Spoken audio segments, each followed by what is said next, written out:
Hey there, this is Christine Landl, and I am with my sister, my best friend, my business partner, Jennifer Ream, and we are so excited to be here on yet again another platform that we are creating and another chapter, another piece to our journey. The Vibe Well Podcast. This is Jennifer Ream. So excited to be here with you guys. Our intention for this podcast is all about sharing our love for all things wellness, holistic wellness that is. And we are here to uplift, plant some seeds, and support you on your wellness journey. We've always loved being able to be out there with our community, sharing all the things that we learn. And as we grow and learn new things, we love to put them out there, and maybe they'll plant some seeds for you and help you along your journey. So here we are. Let's get started.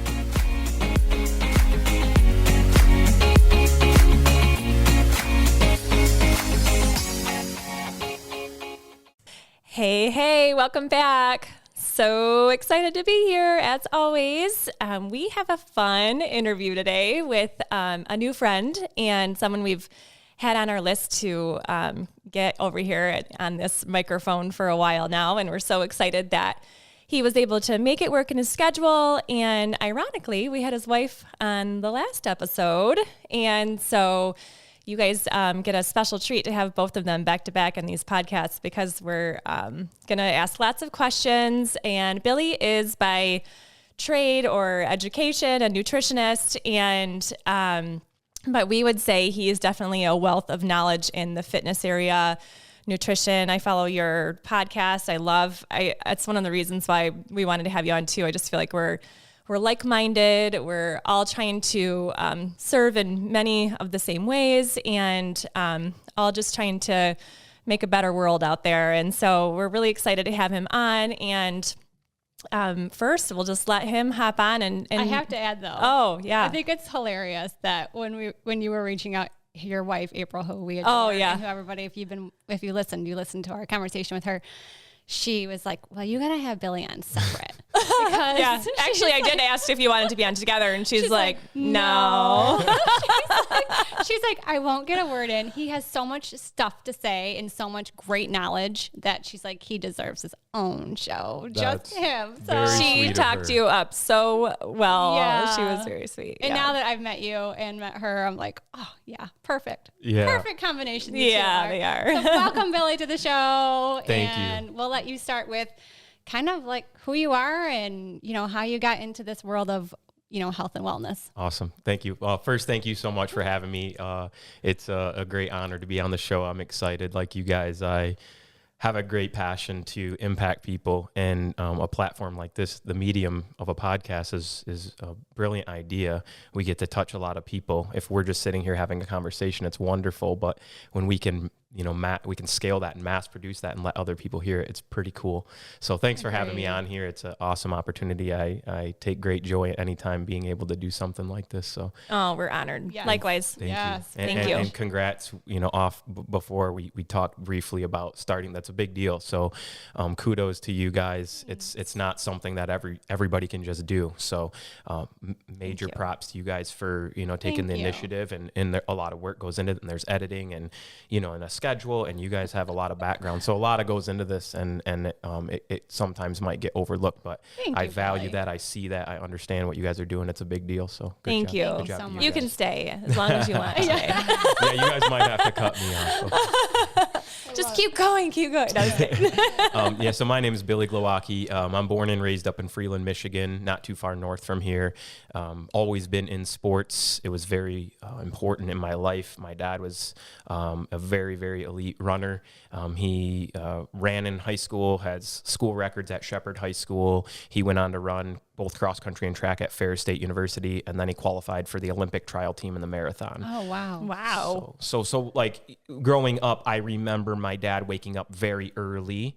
I could like maybe hear the door open, and he'd go out, and it'd be a 15 mile, whatever run was due that day. And then he'd come in, I could hear him doing push-ups, just basic stuff, nothing crazy, but push-ups, pull-ups, sit-ups, stuff like that in the little laundry room, weight room that he had. And then he would make, breakfast, venison, sausage, and eggs. And it was always a big deal because he would leave either venison or elk sausage in the microwave. And then by the time I got up, I'd sprint to the kitchen. Did Dad leave me anything? So like food and like discipline, I feel like that has always, it's nothing that was ever pushed on me. It was just something that I saw. I think that's important because the next generation, they're watching us, right? They learn a lot. It's cool what you say to them, and that's needed, have talks, but kids smell BS, and if you're saying do this, this, and this, but your actions don't reflect that, kids are awesome at being like, that doesn't add up. It makes sense to them really quickly, and they can see through that. So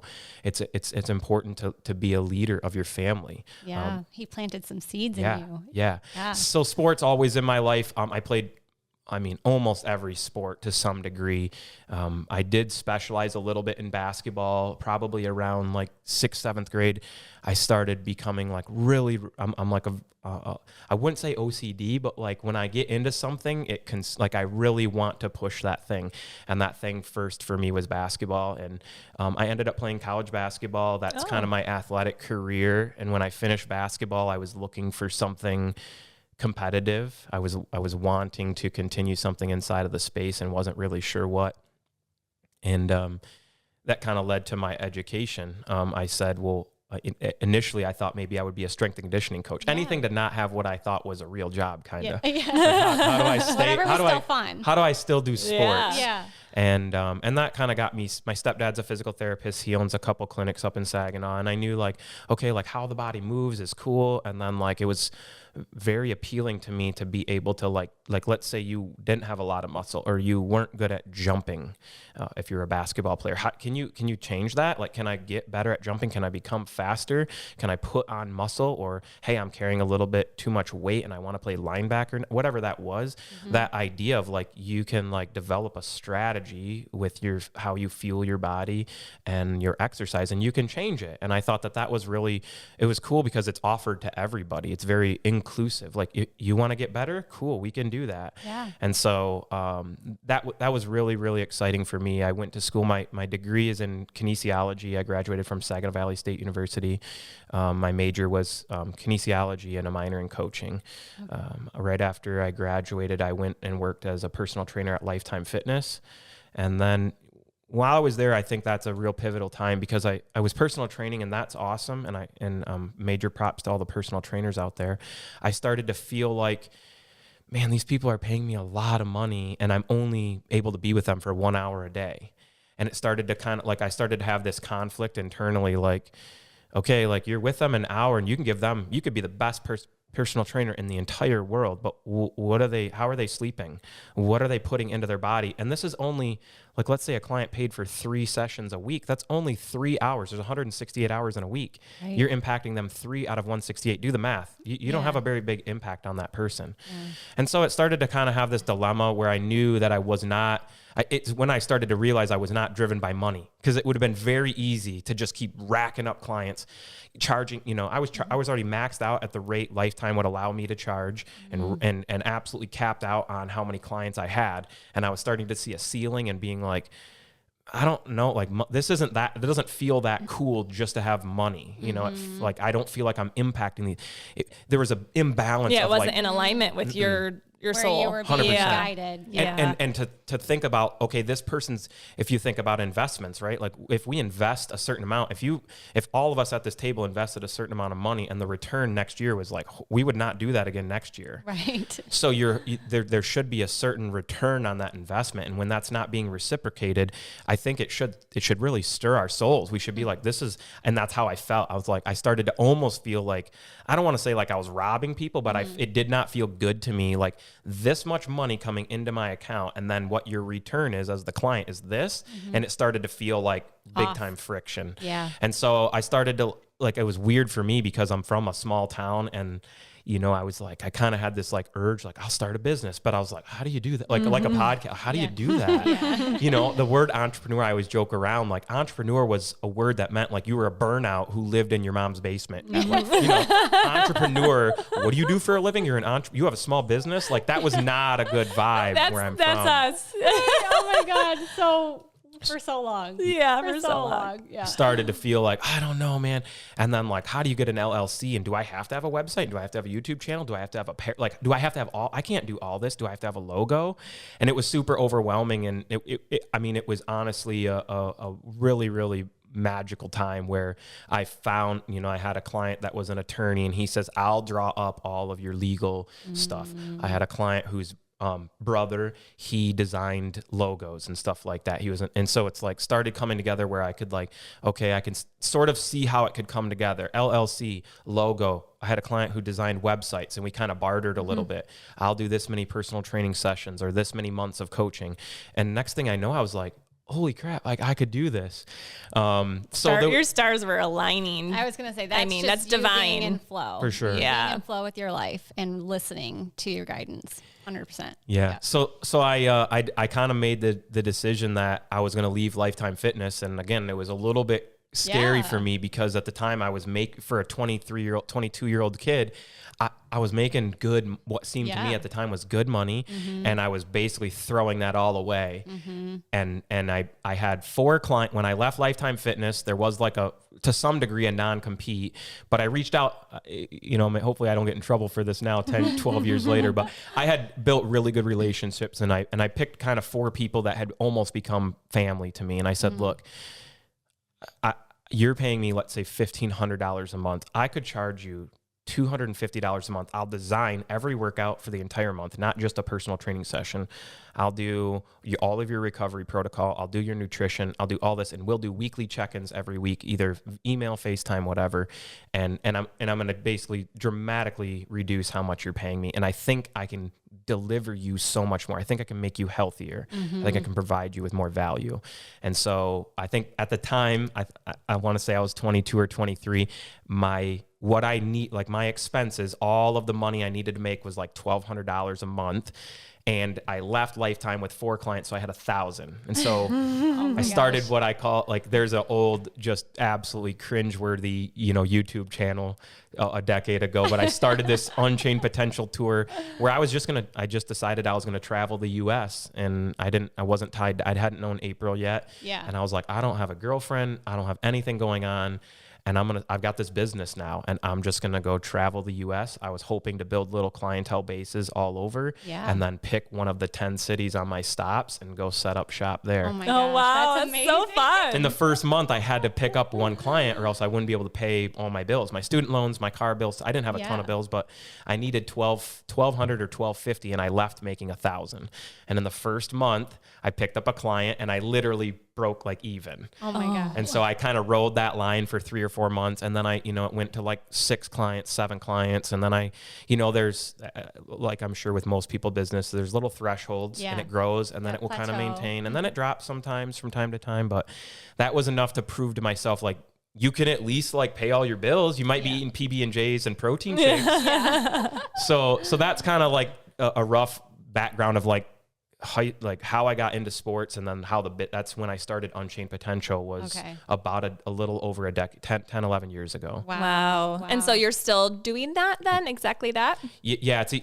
It's evolved a little bit. Like in the beginning, I think, I really wanted to be a life coach. Like I wanted to help people with their life, but it's kind of strange. I think admittedly, you guys would probably say like a 23-year-old guy telling you like, and maybe there are people out there that have unbelievable experiences at 23 and they're super passionate and they're in the trenches, but like to some degree, a 23-year-old only has so much, they only have so many experiences. And so I knew that like I wanted at a fundamental level, I wanted to bring value to people's lives, and I wanted to be able to take people from where they currently were, and people have aspirations, and there's a gap between those 2 points, and I wanted to be able to fill that gap and say, hey, this is where you are, this is where you want to be, let's measure that distance, and then let's set up a plan to get you there.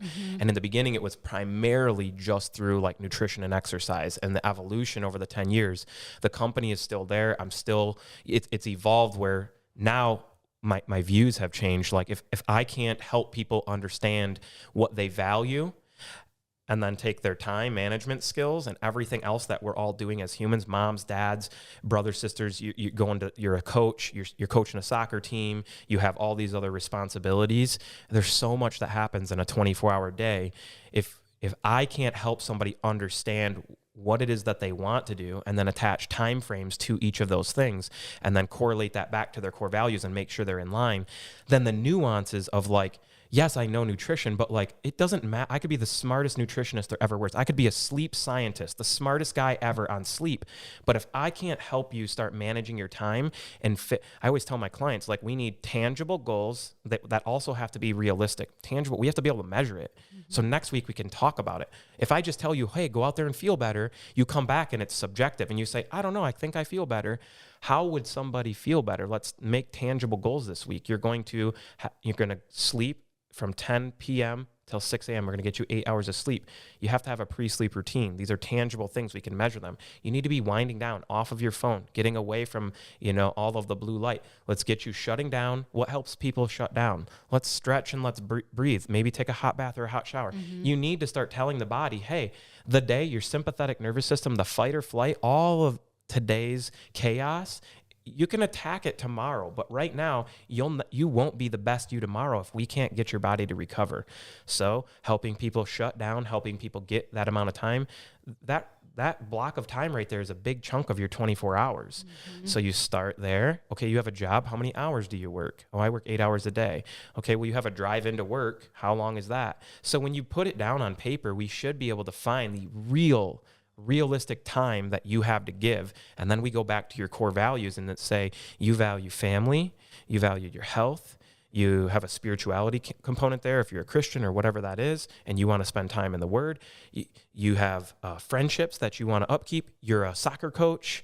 You have your wife. You want to go on a date night with your wife. How is all of these things that you value going to fit into the 168 hours in a week? And if you don't break that down, time is never waiting. Is time ever waiting for you guys? It's never there. Right. You'll never just, here's 3 hours to go work out. It's never there.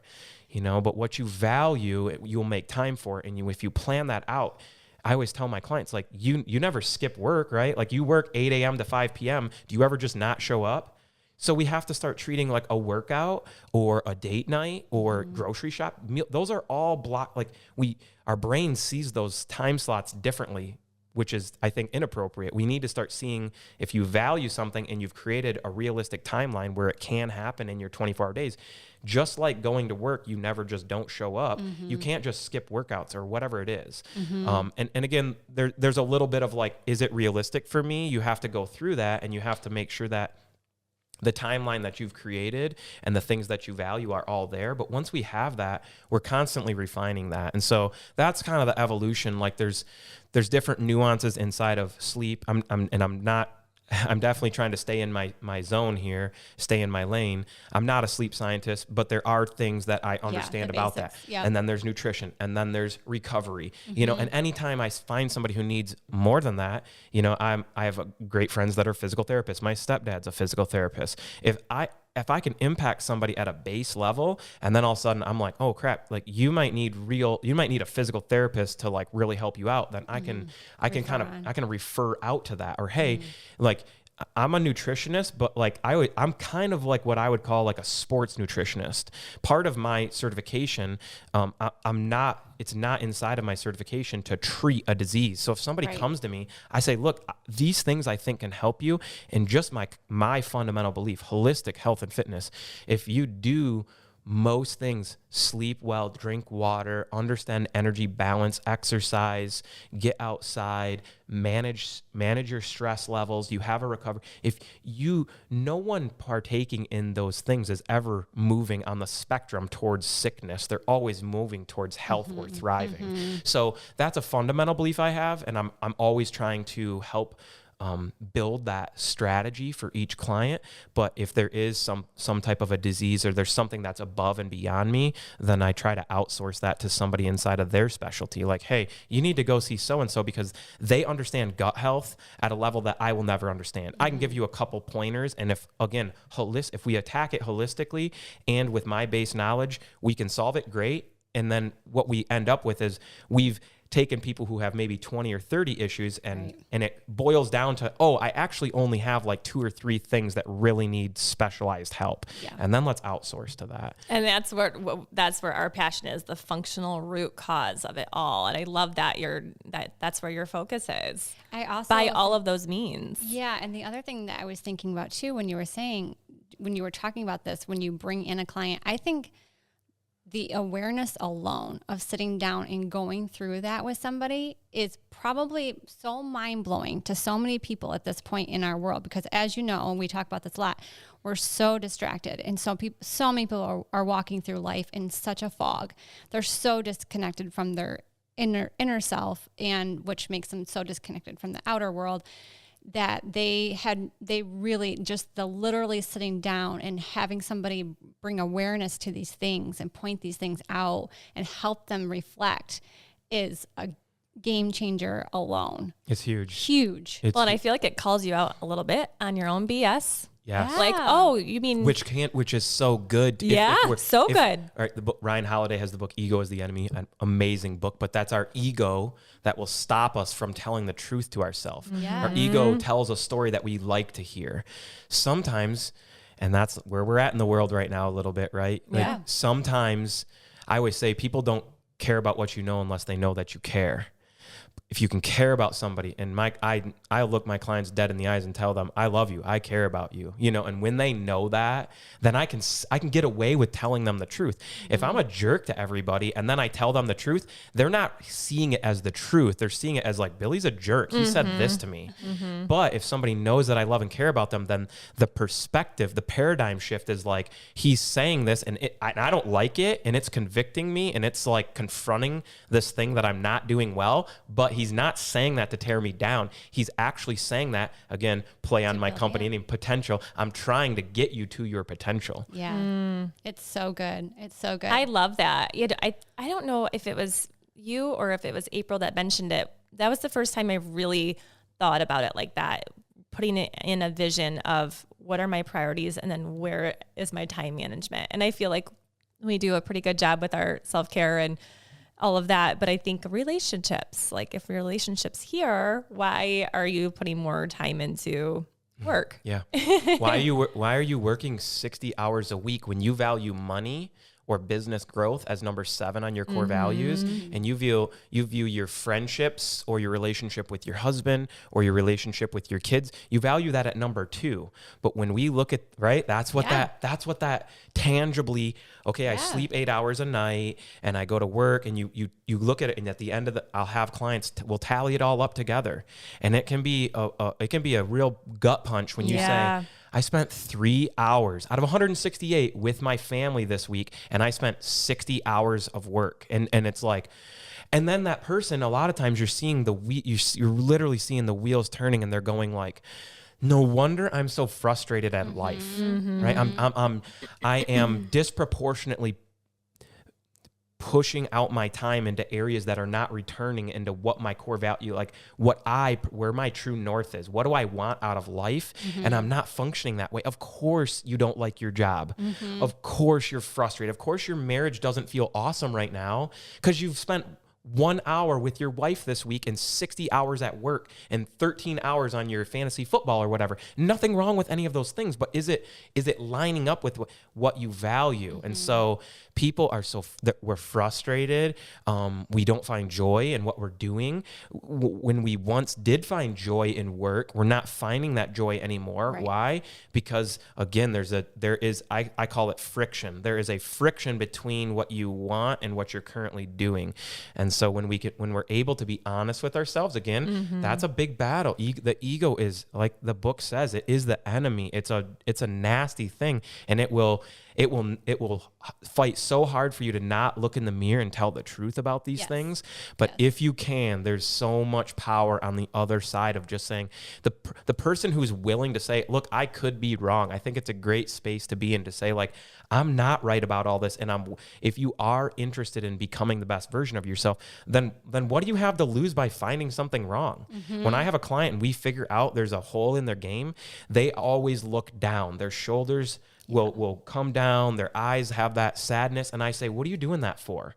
We just we pinpointed something that is going to elevate you long term. Do you know how cool this day is? Yeah, I always this is awareness. Awesome. Once you have awareness, it's we say the same thing. Yeah, and I love that. So many things you were saying are so aligning, which is why obviously we're together having this conversation. But that is exactly it. We always go, you may feel down right now. This is the most exciting moment. Seriously. If you shift your perspective to see where you're going from here, this is that moment where you're like, oh, this is what I get to choose differently. This is what I'm going to do. This is like the exciting next step. Then that next step up into the mountain, like you're going back up, and so like, I get really passionate about that too, because people don't see it. And when you're the other person, you can see it and you can like reiterate it in them. Yeah. And it's a vulnerable time for that person. And sometimes to share with some of the listeners, like the analogy that I'll use, and I like to talk a lot about sports because it was such a big part of my life. But like, if we're, let's say we're a basketball team and we go and play, like I'm from Freeland, but we would play some of the schools in the inner city of Saginaw and they'd whoop on us, The coolest thing about we got whooped. A fixed mindset, that negative mindset would think about all the ways that we got whooped on and all the bad that we did. Somebody with a growth mindset, and the challenge to all the listeners is like, why did they whoop on us? Oh, you can't break a press. Okay, so let's learn how to break a press. Your out of bounds plays don't work well. Or if it's football, they have figured out a way to stop this run. We have an awesome running back, but they have keyed in on the way we run our offense. Okay, that's great. Now that we know that, we can use that as the offensive now. Let's tweak our offense. Let's come up with more plays. Let's put in fakes. Let's find a way to get around. They pinpoint, they spotted a flaw in our approach, and they just elevated us. Now, when we would go and play these teams and they would highlight all of these weaknesses we had, we would go, what is practice now? Practice is developing and perfecting those weaknesses that you have, those holes in your game. And now when you go, guess what happens when guess what happens when Elma tries to do a full court press on you? You smoke it. Why? Because you just had Saginaw High annihilate you for 40 minutes in a scrimmage. And then you went and practiced what they showed you was the major limitation in your press breaker. Right. And now when you play other teams. So yes, in that moment, again, this negative mindset would be so focused on that, you might not ever get past that. But if you're willing to just tell the truth, we got whooped. They smoked us. I'm a point guard and they stole the ball from me 16 times. I could say I'm a crappy point guard, or I could say, like, let me get better, let me learn, let me make the pass, let me listen to my coaches. And now when we go play Elma, I look like a stud because we practiced the thing that was highlighted that we were not doing right. And the same thing is true if we're willing to tell the truth about how we're spending our time, if we're willing to tell the truth about how much time we're on our phones. I always tell my clients, I was like, if they say, oh, I didn't get this done or I didn't do this, and I'll say, like, I'll just ask them, just honestly, openly, is that because you literally could not get it done, or did you not did you not execute what we talked about was a totally real? 7 days ago, I meet with my clients every week. 7 days ago, we said, here is how the week flows. And we mapped out nothing in our week. Again, there will be curveballs. Life does throw us tons of curveballs. We'll deal with that. But the week that we have set up right now, you are fully capable of getting all this stuff done. And a lot of times we get to a point when we trust each other and they're ready to be transparent, and they'll say, I just didn't do what I was supposed to do. Do you often see too the momentum that's gained. I think that's so important because people, when you're down here, sometimes you don't have a lot of momentum carrying you in a positive way. But once they start to gain momentum and you're in that flow of life and you're finding joy in these little nuggets and you're finding that, open time frame to do things that you love, like then you get into a flow and a momentum that starts to carry you. And I'm curious to see if you see that in your clients, that momentum. Big time. I love the word momentum. I say that in if my walls inside my office could tell you right now, I say the word, I call it Big Mo. Yeah. Big Mo. Okay, cool. Momentum, man. Oh my gosh. The thing about momentum and what I try to educate my people on is like, it can go in either direction. Absolutely. Yeah. Momentum can start piling up. It's like a snowball right at the top of it can start to, you can build momentum in the wrong direction. But and anytime I see someone down, I remind them, how did momentum build in the wrong direction? To every yin, there's a yang. If momentum can be built in one way, it can be built in the other. So you need to lift your spirits up. Like we can figure this out. And so the word, yes, absolutely. Momentum against, here's my, I'm always referring back to sports analogies, but like if it's the fourth quarter, I'll do basketball again, and there's 5 seconds on the clock and we have to have a basket to win the game. Do you have that play call? Do you know the play that's guaranteed to get you an open shot? Maybe you can't guarantee that shot goes in, but you get your best shooter or your best scorer or your best post. You get them in a position where the chances are the highest. Do you have that play? That play is what builds momentum. In football, do you have a play 4th and 1? And the game is on the line. Have you practiced that play and do you have that in your arsenal? Those are things that create momentum. For my clients, real world, that might be going out for a walk with your dog. If you have that alone time, that chill time, it could be a date night with your husband or wife. It could be a run in the morning. Each person needs to start.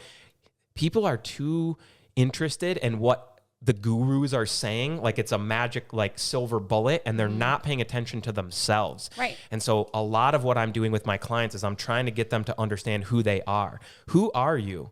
What are you doing? What lights you up? What lights you up? What brings you momentum? And so people they literally look at me and they don't know. I'll say, how do we create momentum for you? Week 1, appointment 1, when they've never been working with me, they don't know. By month 6, they start to know what brings them momentum. And I also need to make them aware, and the sports analogy would be, if you start figuring out the other team, can't you manipulate yourself and say they always run the ball to the right, or they're always setting a screen for this player over here? Can't you manipulate your defense to stop that? So you need to not only know how to create momentum, but you also need to be aware of how it's stolen from you. Yeah, the foresight of having your head on a swivel is this.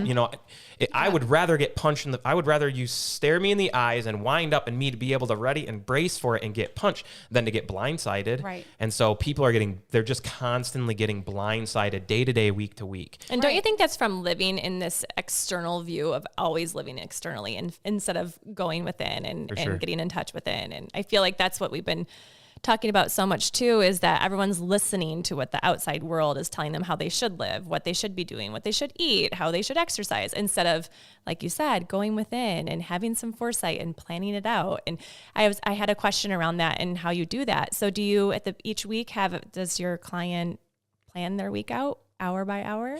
Or how would someone go about that? That's a great question. Yes, I'm trying to, if people will be open with me. And again, in the beginning, there's so much that you got to remember, these people are coming to me. Almost everybody's coming to me at rock bottom. Yeah. Billy, I need to lose weight. I got to do this. I got to do that. And, I'm asking a lot of them. So sometimes it's always per person. I'm again, hopefully I've worked with about 1,200 people in the last decade. So hopefully at this point, I'm starting to get a good vibe of like what that person can take. And it cliche as it is, I'm always dangling that carrot out. And for some people, that carrot might be really, it might be something super small. And I might just ask that client, like, this week, the only thing I'm asking you to do is just to log your food so you understand how much energy comes into your body. And I don't care about anything else. And then when they come back, coming back to, is it tangible and is it realistic? So I asked, is it realistic? I don't even care how many grams of protein or fat or carb. I don't care about any of that. Just log it. Can you realistically do that? It's tangible, meaning next week we can measure it. It's not do you feel better this week? It is literally, did you do the thing that we just said was realistic? And now they're starting to, on the idea of momentum, now we've basically developed a system for them to create momentum. You did that thing, and I'm celebrating that big time, because that system right there of talking about what they need to do, making a tangible plan that's realistic for the next 7 days of their life, that thing in week 1, it's the same system we're doing. I've got clients I've been working with for a decade. We're doing the same thing.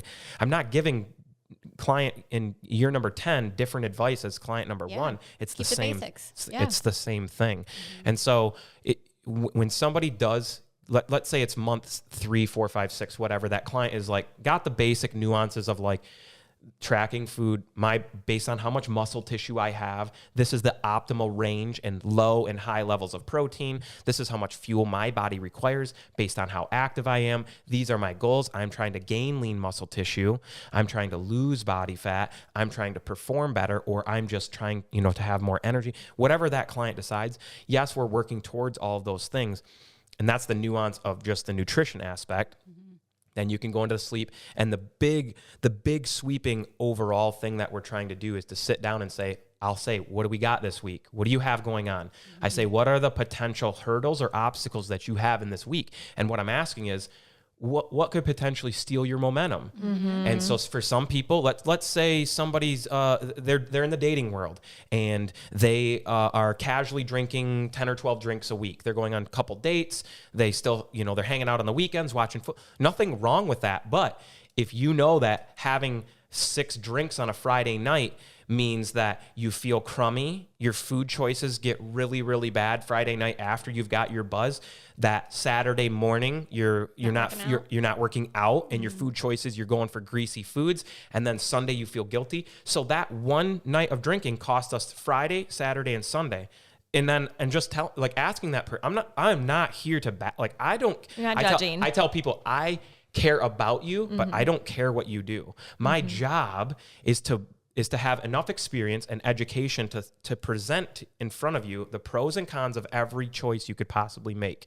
And then I bring that to your attention and I say, here are the pros and cons. Here is what you can expect if you go out and drink. And do you want that? Does that line up with what you value? And if it doesn't, let's build a plan. Again, each week we should know, here is this. This week I actually have I have a hair appointment and it's going to take me 3 hours. I bet you that if you don't think about this, that 3 hours is going to take your 168 for the week and it's going to squeeze on it. And something's going to, whatever those 3 hours usually go to, if that's a date night, if that's 2 hours with the family, if that's 3 1-hour workouts, you have the potential to miss 3 1-hour workouts if you don't plan ahead and understand. That's having your head on a swivel. That's understanding, how is momentum stolen from me? And so when you understand that, you can be aware of it. You can plan ahead for that. So yes, with every client, I am trying very hard. The pendulum can swing too far. I think that people can micromanage. Yeah. And it's much more uncommon to see somebody super neurotic about like every minute of their day, but I do try to make, be careful of I that. do for sure, because you can become like obsessive about like, it's 12:41, I got to get out of here. Yeah. You have to be in flow with life still. And part of planning your 7 days out is to schedule in, like, you be loosely structure. If you want to go to the gym and you've got 3 friends there, don't section off 60. It's not 60 minutes. There's a 10-minute drive there. Did you account for that? Right. So a lot of times we're not being honest about the time that's required. So it's a 10-minute drive there and back. That's now an hour and 20. That's 80 minutes. Do you want to, if you don't want to say a word to anyone, then just block off 80 minutes. But if you're best friends there and you realistically, I told my little brothers this one time. My little brothers are so funny. They'll get up for school and they're always late or, whatever. And I'll say, let's just track literally from the time you wake up, how long to brush your teeth, take a shower, get dressed, eat some food, pack your lunch, get your soccer stuff together, for whatever. Let's just time that. Let's see what it really takes you versus what you're setting your alarm for. And they'll set their alarm like 20 minutes before they have to be to school, and they have 40 minutes of stuff to get in. And I'm like, dude, you're never gonna. So what happens? Something goes to the wayside. Yeah. No breakfast. Yeah. No lunch. Forgot my clothes. Now I got to call mom to bring me my sock. It's kind of a funny, a funny example, but it's so true. we're doing that all the time. Yep. And so if you work out with your best friend and you want to chit chat for 20 minutes, then 10-minute drive in and back, 20 minutes with your friends, and that's a full on hour and 40.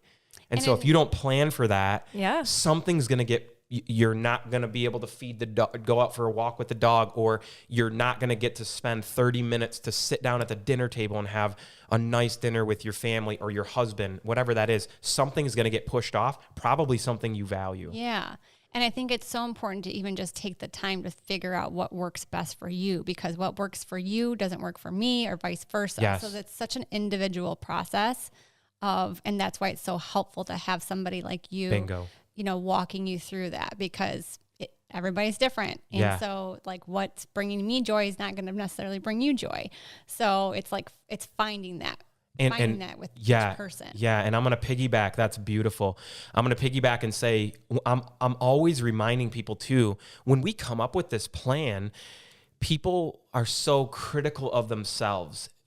The goal of creating this plan is that the first plan we create is not designed to be the foolproof plan for your holistic health and fitness forever. It's, if anything, it's literally to just be wrong. Like, let's just be wrong about this.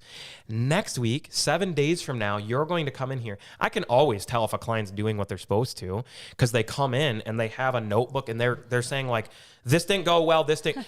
The person who's not trying and they're not taking me seriously and our relationship seriously, they come in and I go, I'll literally say, how was your week? And they say, good.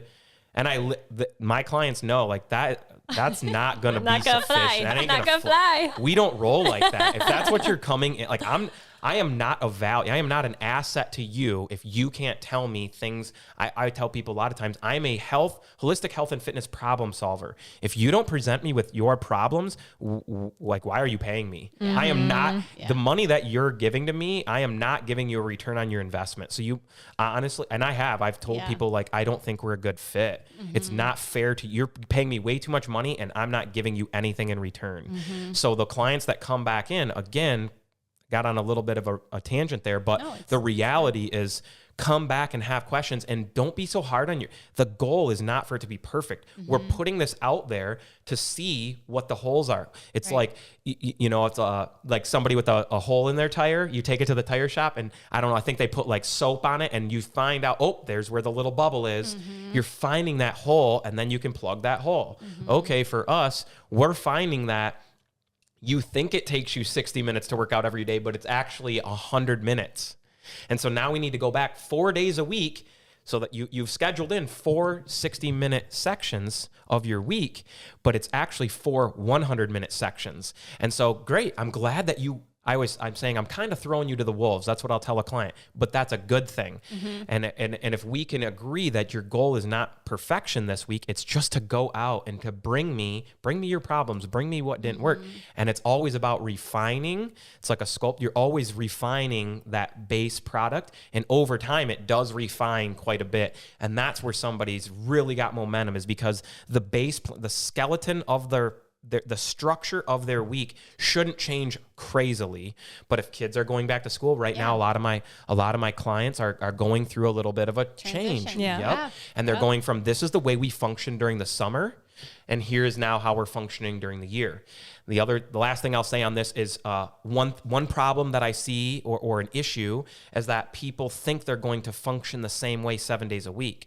I like to build people, if they work 5 days a week or whatever, I like to build people a 5-day-a-week system and a 2-day-a-week or 2.5 day. The way that most people function from Monday morning till Friday at about 2 or 3, depending on their job. If it's a nurse and maybe they work 4 10s or whatever, then it could be a 4-day, 3-day system. But how people function on the weekend is generally different from the week. And if you don't, a lot of people, let's say they sleep in or they have a giant breakfast, it changes. Or when they work out, how late they stay up changes their circadian rhythm. You can't can't apply your Monday through Friday plan to Saturday and Sunday and still think you're going to be the most optimal version of yourself. And we're just going to need to work on that and refine that a little bit. Yeah, I love that, because I think that you have to have awareness around that first. And that's why so many people think like, oh, I'm going to have a cheat day on Saturday, or I'm going to have a, like they pick out these cheat days, or they veer away from their path on the weekends. I think that drinking is a really big one for a lot of people, waking up the next day and not feeling well. But I love that you have two different plans. I think I have that in my brain, but I've never really put that down on paper, and I would love to see what that looks like. We can do it, and it's very valuable. It's very cool. There's a great value attached to it, and you will, again, it's like if on a sports team, like if you have in my opinion, a real leader can say things that maybe you don't love to hear in that moment. But again, back to they love you. They do care about you, and they're trying to elevate the team. That's our big time leader. And I'm always relentlessly trying to pursue the best version of that for myself, to be that to people. But if you can do that for yourself, and if you can say this thing is not working, and then be open to how you can, resolve that and refine that program, instantly, within 2 or 3 months, you're going to see a much better version of yourself. And that's actually going to fire you up to then tell more truths about yourself. So it's a super enlightening, and it's a major, the word that I would use is elevating. It's an elevating time for you, because for some people, it's the first time that their ego has always told that little lie, right? We could create this story. I've got a slow metabolism. I get sore when I do. It doesn't matter. Yeah. Everybody fill in the blank. Everybody has the story that they've created in their mind that protects them from reaching their full potential. Yeah, their limiting belief. 100%. Yeah. And if you can get somebody, the moment that they'll tell that they will be vulnerable and tell the truth about themselves, and then what happens is they personally witness the return on that investment and how much that elevates them, and then they go, holy crap, what would happen if I start telling the truth about all the things in my life? And I'm open. I always say, I am so open to being wrong. I hope I'm wrong about a lot of stuff. I'm open to being wrong, because I know that that's going to drive an elevated version of myself. Well, and what you're saying too, I think reflects a lot of what Christine and I say about having our toolbox.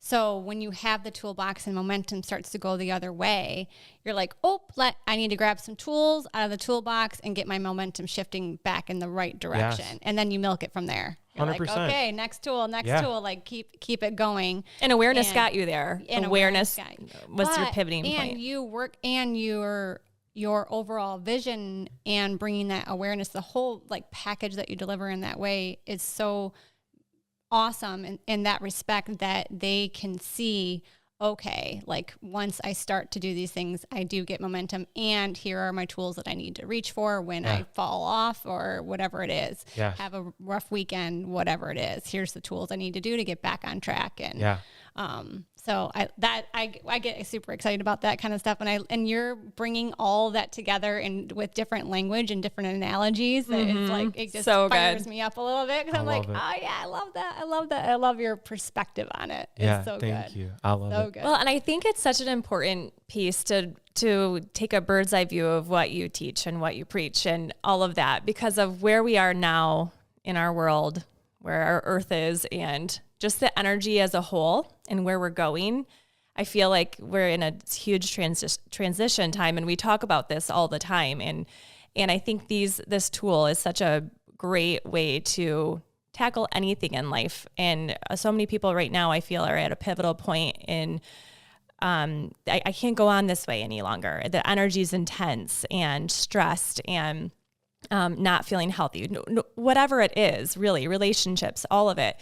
It's to take that bird's eye view and to really dissect it and to look at where can I put my efforts into, where can I put the momentum, and prioritizing. And I think it's a tool that is so beneficial right now, just from where we're moving as humanity.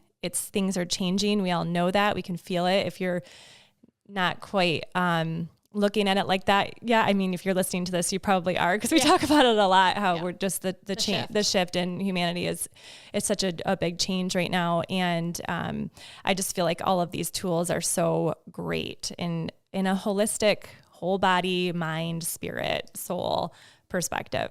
And can you share, Billy, real quick, what you're seeing in what's going on with just everything that we just came from, the energy of the last couple of years, how we're all coming out of that and where we're going. Is there anything that you would like to share around that perspective? I think there's a lot I'd like to share, and I don't want to like get going on a bunch of different tangents, but I mean, it really does piggyback off of a lot of what we've been saying. I find that a lot of people are just when you guys talk about energy, the energy is very like overwhelmed, and it's kind of one of the like, is it the chicken or the egg thing? Like I would argue that the reason that you're overwhelmed is because you're not like looking at your minutes and seeing where they go. But what I've experienced with a lot of people is that they don't know where to, it's the overwhelmed is just such a great word. They're so overwhelmed that they don't know where to start. And because I don't know where to start, they stay safe. They don't start. Yeah, they don't start. Right. They don't start working. Like anything, they're already at capacity. If you can think about a cup or a pitcher of water, it's a gallon pitcher of water. And if that pitcher of water is filled to the top, you cannot add anything to. We could sit it underneath that faucet for an hour and it will never hold one more ounce than it currently does. And people and our minds can do that. We might not actually be fully tapped out, but our mind is, again, in the chaos and in the unstructure, in the lack of time management. You've created that's where people are very stressed and they're anxious and they're so worried about everything and they don't know where to start because they do feel like they are that bucket or that pitcher that is, the water is right at the top, and any small deviation, it's going to tip, right? It's going to start spilling. And so I do see a lot of people not know myself. I have to check myself. April and we just did this for April, and April's a stud, but we sit down and we say like, what are you trying to do right now? Like, how are you trying to grow your business? And no one is better at being April than April. And same advice to you and everyone, like there's no one better than you at being you. You have certain gifts inside of you, and the way that you bring that to other people, we don't need another version of somebody else doing it. We need whatever you see in life and whatever you feel and whatever's on your heart. The world needs that. But you've seen someone else be successful, so you're trying to do it their way. And I really discourage from people from doing, like, you be you. And so part of you being you is like, understand that whatever you see and whatever you have to offer, that's where you should start. But in order to do that, again, I have to check myself. April and I have to sit down and say, like, why do we feel so overwhelmed? Like, and to be fully trained, there is the possibility that you actually have too much on your plate. Right, like exactly. It goes back to your whole point of have to be truth is like, what's right is right, what's wrong is wrong. Truth is that, like, that's that middle. And if you're willing to say, like, this is middle, this is true, it's totally fair that you do have too much. If you admit that it's totally fair to have too much, we also have to be ready to take that head on and say, I might actually be creating this a little bit. Yeah. 100%. And your life is reflecting that. I'm speaking from experience here, where your life situations that are happening to you, for you, is to show you where you're not in alignment with those things. It's checkpoint. It's your checkpoints. And usually we'll have some big ones in life that show up and you're like, whoa, why is this happening for me? And then we'll have the small little ones that'll show up. But if you're not paying attention to that, man, life it will take you down. Whether it's your health, or physically, mentally, emotionally, spiritually. Well, and I think anyone who's focused on personal growth, which I think we all are, we have those checkpoints regularly. We have to. So we do hold ourselves accountable.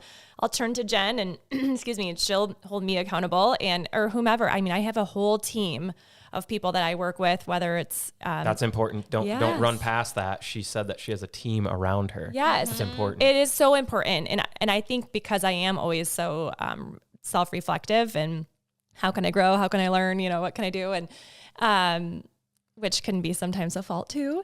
But I think that it is so important to have those checkpoints, to have those people, to have your team. I love that you mentioned it earlier in the podcast that you refer out to the people who are really the experts in that particular specialty. Yeah. And so that's our team. And I think it's so important and we put the ego aside, and we know we're not perfect. We never will be here. And we're always here to evolve and grow. And it's like, so you just take those checkpoints, those moments to reflect on, what do I need to change right now? And sometimes it's kind of hard on the ego that it's me, I have to change. I have to do something different. I have to make a different choice. And sometimes they're big choices and sometimes they're smaller choices. But usually if you are surrounding yourself with people who you can trust and who can be honest with you, like yourself in those situations, I'm thinking to myself in specific major situations where Christine was like, listen, this is not working. What you're doing is not working. This is why, and it's like, okay, I was so engrossed in doing this, all of this that, you just lose sight until the things happen. And so it's so important to surround yourself and have your village and have your person that can help you with that. So I think to wrap it up a little bit, how do you work and how do people work with you and how can they find you and what is that like? So for the past, I would say it's been probably 12 or 15 months. I just haven't taken on new clients. I've been at capacity. I think that there was a time probably 6 or 7 years ago where I saw there was some competitor-ish, some other companies that I saw them going, and I don't knock them, but they had there's a crossroads, and they decided you can either work with lots and lots and lots of people for a very, very small price point. And again, nothing wrong with that, but you get if you're paying $9.99 a month for an app to manage, that's great if it helps you, but it's probably not going to be all that customized, right? Mm-hmm. And so I had this crossroads, and I had some people close to me saying become more do email, and again, not knocking that. If you're called to do that and you feel like that's your bit, do that. But I did not feel like I wanted to scale my business that way. I did not want 1,000 clients paying me $10 a month. I decided I love people. I want to work with people. I want to get my hands on people, and I want to dive deep and problem solve for this person. So, I decided that I would rather work with a smaller, I would rather take on less clients. And about a year and a half ago, I kind of reached an amount where I always told myself, again, I'm not driven by money. So the point at which I feel like taking on more clients would make me a lesser version of myself, because the reality is if I have 100 people and 100 people come in and tell me about their, it is sometimes sad. People you gotta have some energetic boundaries there. Seriously, there's 100 people telling me what's going on in their life. I work with I have a pregnant woman, and her baby's umbilical cord is wrapped around their neck, and so she's going in for monitoring every single day to U of M, and we talk about that, and that's heavy. And then this client's, her husband's got this issue, and then this client is going through this. This client's daughter's having mental health issues and is cutting themselves, and they're and it's this comes at you, and you're and sometimes I'll come home, and April and I have had to work on this, but I'll be like, babe, I just need, I'm literally I'm almost in a dark place. I'm almost sad, right? Yeah. Today. You have to let that. For sure. And so what I've learned is that I've kind of navigated how many people's energy in their week has come into my life at a level where now I'm not a good coach, because I can't even be myself. I can't be positive, and I can't problem solve for you because I'm in a dark place right now. Mm-hmm. So for about a year now, I just have been, what's the nice way? I've been kind of not telling, pushing people away and saying I can't take you on. Mm-hmm. So I created a wait list about a year and a half ago. And then what I would tell that person is, if somebody falls off, then if the wait list is 20, whoever's number one, I will call that person back and say, hey, you reached out a year ago and you wanted to work with me. I had a client drop off, and would you like your spot? And they would say yes or no or whatever. And then I would just work my way down. I have we went through some major life changes. I had a baby. Right. We built a house. I got my own there's a lot going on. And so now, not that my life is calm, but I'm in a place now where I feel like I'm in a good place. I can handle my current. I'm big time on like how I block my schedule. I try to be ultra efficient. I don't like dead zones in my day. I would rather work and block a big chunk and see people than to have like a client wait an hour, have another. Like, I think that's super inefficient, and that creates, again, that really will mess with your time management. But long story short is that I'm taking on I'm taking on 4 new clients throughout the end of 2022, and then I'm going to take on 5 new clients starting in 2022 that's a big time, because people, everybody can have their own, and I can argue it. I can play politician and argue on one side, and then I can go and argue on the other. I really don't care. I'm not here to argue. I don't really care. If the new year happens to make you fired up to change your life, then I'm on your team, dude. Let's go. Yeah. So I'm going to take on 4 clients throughout the end of this year, and then I'm going to take 5 on in 2023. And you also have a YouTube though, right? Or no? Oh, that's old school. It's old school. Right now. Not much. Okay. I'm trying to start a podcast. Just on Instagram. I follow him on Instagram. Yeah, that's more personal. You said podcast when we first started. You said, I did. To you on your podcast, and I was like, maybe she meant YouTube. I was like, okay, so it depends. No, I don't think I've ever listened so it must to be you. Instagram. Instagram is the main place that I probably Instagram. am. Yeah. Okay. I thought I said social media. What's your Instagram? My personal is my full name, Billy Glowacki, and then the business page is Unchained Potential, and I'm honestly on both. Okay. I would say like I'm not super active in like posting to my feed but on my story. Mm-hmm. I'll go on a rant, or I'll hear something, or a lot of times I'm just trying to highlight a client's success story. Like, hey, this person came in, and I've seen people, like I have a girl right now who she's been working, and she's not, like, she came to me saying, I need to get better, or whatever the case is. She didn't say, Billy, I need to lose body fat. And in a year, she's lost 30 pounds. And so my argument would be holistic health. When you start sleeping better and you drink water and you give your body the appropriate amounts of, like, she started out was eating under 1,000 calories a day and felt crummy. And I could go on another hour on that. I won't even go down that road. We touched a little bit on that with April, I think. But it's like, it seems counterintuitive that I would start fueling, but you got to remember is like the body and how it functions, testosterone, estrogen, progesterone, your hunger hormone, fat burning hormone, your thyroid, those things are like they're systems that will then can upregulate, and they can also downregulate. And when you don't give the body what it needs, do you think it's going to be the best version of that? No, it's going to downregulate all those systems.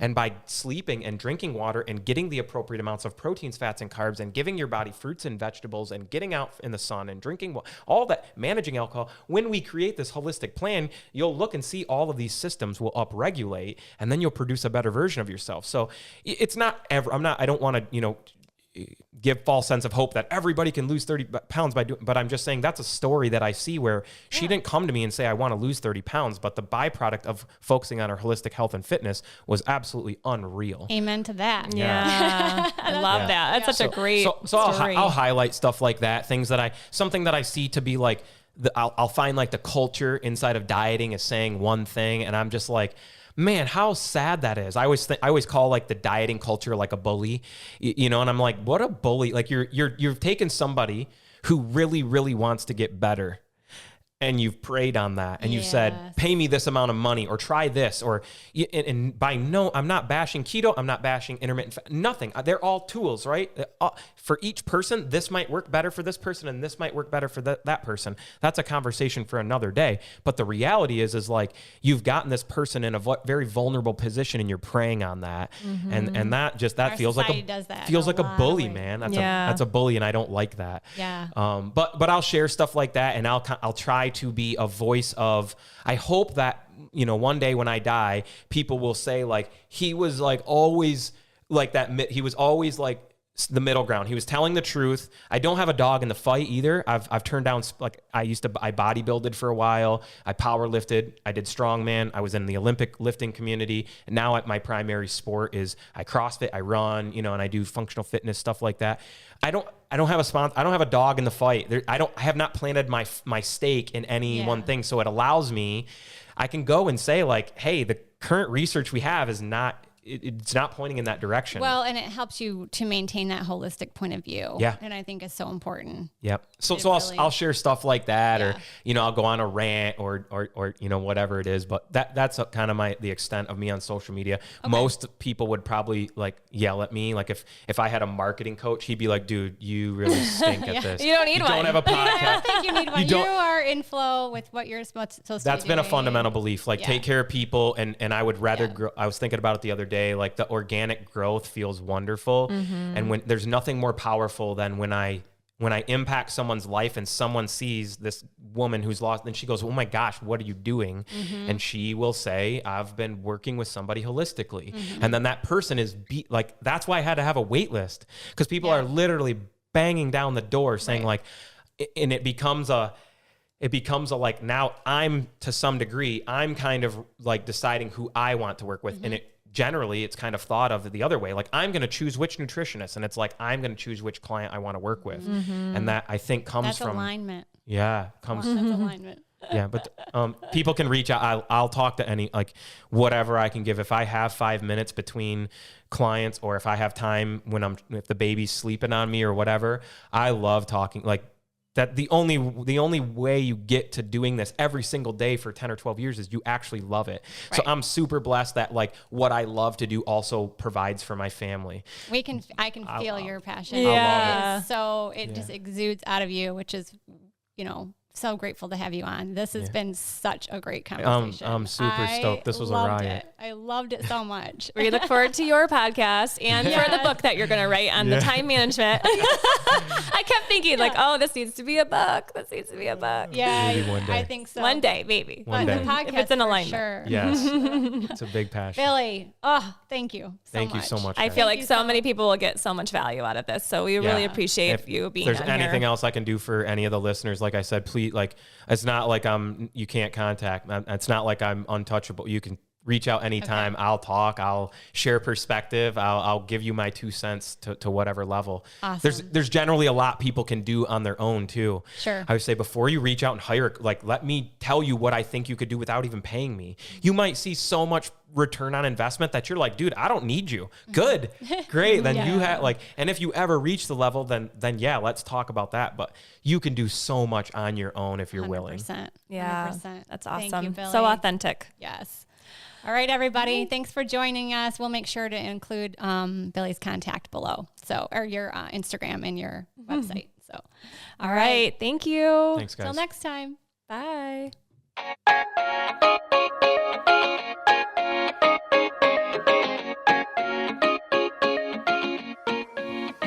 Thanks again, friends, for joining us today on our latest podcast episode. We love sharing this with you. So please share the love if you feel called to all your friends and family. And don't forget to hit the subscribe button. You don't want to miss out on what we're going to talk about next. It's always so juicy. And of course, you can find us on social, Instagram, Vibe Well Lifestyle, and Vibe Well on Facebook. Love y'all. And if you're in town, make sure you stop by and see us at Vibe Well too. Yeah, we would love to see your cute face. See you soon. Bye.